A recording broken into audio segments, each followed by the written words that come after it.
ദീർഘകാലം പ്രവാസിയായിരുന്ന കായക്കൊടി പട്ടർകുളങ്ങര സ്വദേശിയായ ചുണ്ടപ്പറമ്പത്ത് രാജീവൻ ഇരുവൃക്കകളും തകരാറിലായി വൃക്ക മാറ്റിവെക്കൽ ശസ്ത്രക്രിയയ്ക്ക് ഒരുങ്ങുകയാണ്. നാട്ടുകാർ ചികിത്സാ കമ്മിറ്റി രൂപീകരിച്ച് 20 ലക്ഷം രൂപ ധനസമാഹരണം നടത്താനുള്ള ശ്രമത്തിലുമാണ്. ഈ ജീവകാരുണ്യ പ്രവർത്തനത്തിൽ പങ്കാളികളായിക്കൊണ്ടാണ് കായക്കൊടിയിലെ വാട്സപ്പ് ഗ്രൂപ്പായ കായക്കൊടി വോയിസ് 1 ലക്ഷം രൂപ ചികിത്സാ കമ്മിറ്റിക്ക് കൈമാറിയത്. കായക്കൊടി തണൽ ഓഡിറ്റോറിയത്തിൽ വെച്ച് നടന്ന ചടങ്ങിൽ വടകര പാർലമെന്റ് അംഗം മുല്ലപ്പള്ളി രാമചന്ദ്രൻ തുക ചികിത്സാ കമ്മിറ്റി കൺവീനർ ലോഹിതാക്ഷൻ മാസ്റ്റർക്ക് കൈമാറി. ഏതായാലും എനിക്ക് സന്തോഷമുണ്ട്.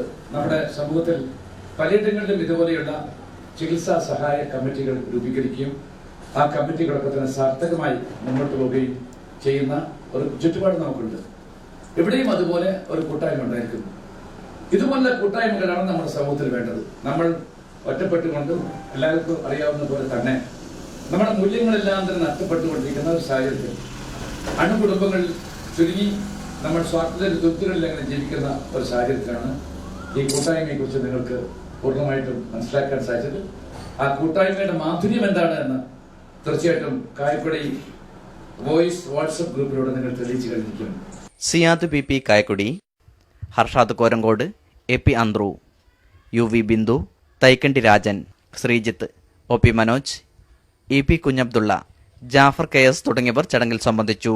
2 വൃക്കകളും നഷ്ടപ്പെട്ട ചുണ്ടപ്പറമ്പത്ത് രാജീവിന് വൃക്ക മാറ്റിവെക്കൽ ചികിത്സയ്ക്ക് വേണ്ടി 20 ലക്ഷം രൂപ സമാഹരിക്കേണ്ടതുണ്ട്.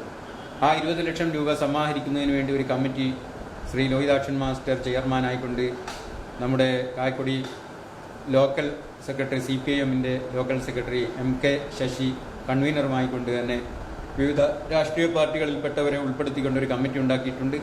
ആ കമ്മിറ്റിക്ക് വേണ്ടി ചികിത്സാ സഹായത്തിന് വേണ്ടി ഞങ്ങൾ വളരെ കുറഞ്ഞ ദിവസങ്ങൾ കൊണ്ട് തന്നെ 1 ലക്ഷം രൂപ സമാഹരിക്കുകയുണ്ടായി.